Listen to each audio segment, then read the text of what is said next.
Keyfi yok yaldayım hanım.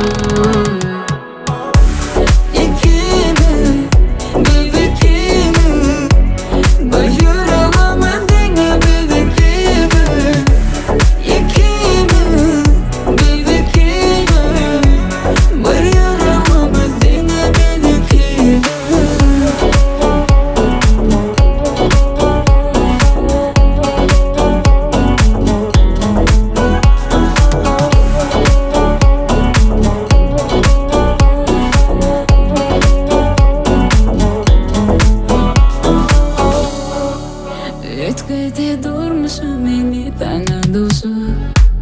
Aydınlık gibi bu aydın oluşu. İkimiz yaşanıp birlikte bakta buluşup Doğranı söylemedi bir neşe. Sen benim canım, namusum malum. Keyfi yok yaldayım hanım.